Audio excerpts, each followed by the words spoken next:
Thank you, Michael. I didn't pay him to say that either.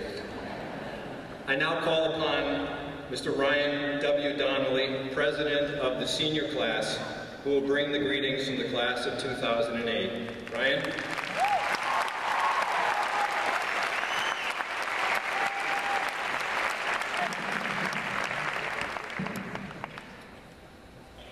Well, actually, let me adjust these a little bit.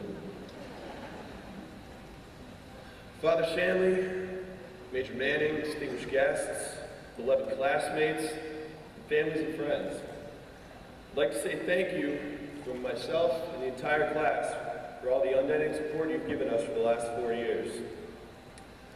But as long as I'm giving and being gracious with thank yous, I would like all the families and friends here today to give a big round of applause for all your beloved graduates who seem so well rested today as they transition into the next phase of their lives.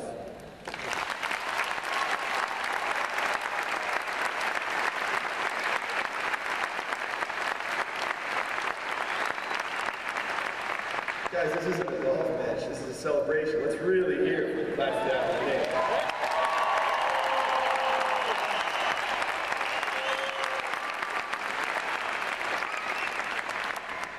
Alright, so now that I've got your blood pumping a little bit, and hopefully you won't fall asleep for the next couple of minutes, you're going to have to listen to my speech. And so as I mentioned before, this is a big transition for all the graduates here today. Indeed, this is true because each person you see before you here today, to some varying extent, is leaving that which has become comfortable and familiar and venturing into waters unknown. This takes a great deal of courage because with transition comes change. And people react to change in two very polarized ways. The first way is to embrace this change, to not be afraid and look at the unfolding road before you as full of opportunities rather than setbacks. The second way is to follow our natural instincts and resist this change, because it's human nature to fear the unknown, and therefore we assume that with change comes discomfort and pain. Today, I urge each and every one of you here, both audience and graduates, to realize that we all must follow this first method of responding to change. That is, to embrace the changes you face in your life, and explore not only ourselves, but the world around us. My friends, I promise that each and every one of us here is equipped to face whatever life can throw our way. So, be not afraid. I have two brief stories to share with you, both drawing from personal experience. And I know probably some of you are cringing, but I'll keep it pretty G-rated. My first story takes place during my freshman year. 4 years ago, I came all the way up from Virginia to play lacrosse here at PC. For several months, I adapted to that lifestyle with a set schedule and my set group of friends. However, in early spring, just before the season began, I stopped playing for a variety of reasons, and what ensued was one of the most depressive few months of my life. Now, this depression did not stem from the absence of lacrosse or any other one thing missing. Instead, I found myself 9 hours from home, virtually no friends outside of the sports programs, and feeling isolated and lonely. After coming to school with a purpose which had suddenly disappeared, and then feeling very alone, I responded to this change by turning inward. During the day, I sat around my dorm and read and played video games and skipped classes and I let my brains fall. Then the heaviest blow came when I found that I was no longer able to sleep and it became a full-blown insomniac for several months. In essence, I was miserable, yet I did not do anything to remedy my own situation. In my mind, I had determined that I would transfer at the end of the year to attend either UVA or Virginia Tech, because that's where my friends were, and therefore that's where I'd be happy. However, thanks to a few budding friendships from some of the people that are present here today, I started to feel that I at least had some reason to contemplate staying. So I thought about it, and I remembered that I had been pretty happy in high school. So I asked myself, what was it that made me so happy there that was missing in my college experience? That missing cog I found was purpose. So one day I said, you know what, Ryan, it's time to stop wallowing in your own self-pity and go big or go home, literally. I decided to take a long shot and run for class president. And if I won, God wanted me to be here. If I lost, well, I'd actually go home. And so I took a chance, and here I am today. And to those people, and you know who you are, I extend my deepest thanks. Now my second story is a bit different. And I'd like all of you to look around for a moment to those closest near you. To my classmates in front of me, if you haven't noticed before, there's a good chance you know the majority of the people around you, or at least have an idea of who they are.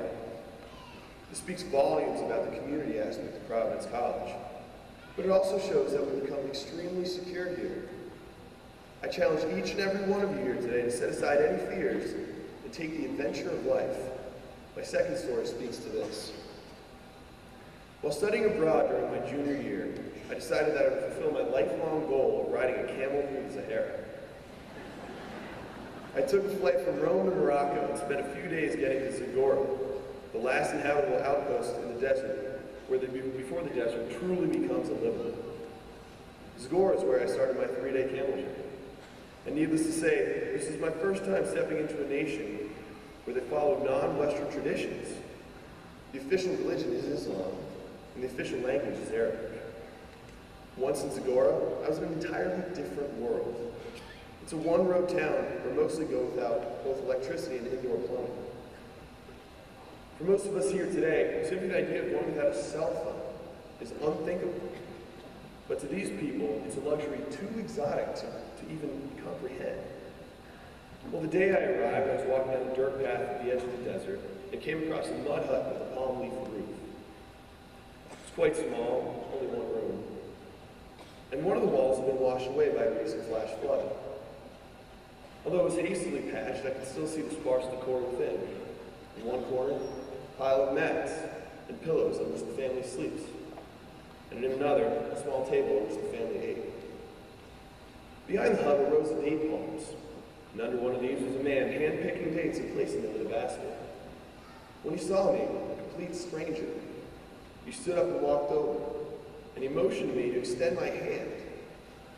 And when I did, he dropped in several freshly picked dates. He smiled simply, and then he returned to his work, but I stood there stunned, because this simple gesture of kindness from a man who had so little shook me to the core. I took a chance by stepping outside of everything that I was familiar with, and I was met by an experience that provided me with a kind of nourishment, both literal and figurative, that I had never before experienced. Similar to the peanut butter and jelly sandwich that Father was talking about yesterday in terms of the Holy Spirit. But, you see, life is full of changes that we face, and we must respond to each of them. Change is something inevitable, so we must believe that each and every one of us has the ability to thrive no matter what we are faced with. Sometimes we're faced with situations that require action on our part to explore the capabilities within us. Other times, we must simply take a chance by going outside of our comfort zones and seeing what the world can offer us. Embracing change can mean taking action by doing, but it can also simply mean listening as well. As I've just said, today is a great day of great transition for all of those present. I ask you to fight the urge to resist the changes you face, now and for the rest of your lives, and embrace them. Life is very broad for all of us, so we must give ourselves the opportunity to be in uncomfortable situations. We are reluctant to reach outside of our comfort zones, but there's a lot to be learned when we do. Be not afraid, my friends.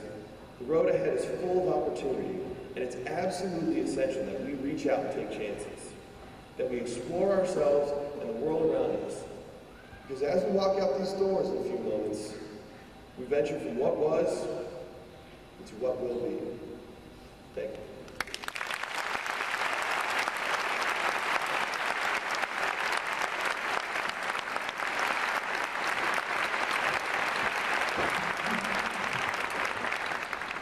Thank you, Ryan. We're glad you stayed at Providence College, although the will of God working out through elections is a questionable theological observation. I'll talk to you about that later. No offense to any of the elected officials before us. I now call upon the Reverend Mark D. Knoll, Dean of Undergraduate Studies, to present the candidates for baccalaureate degrees for the undergraduate.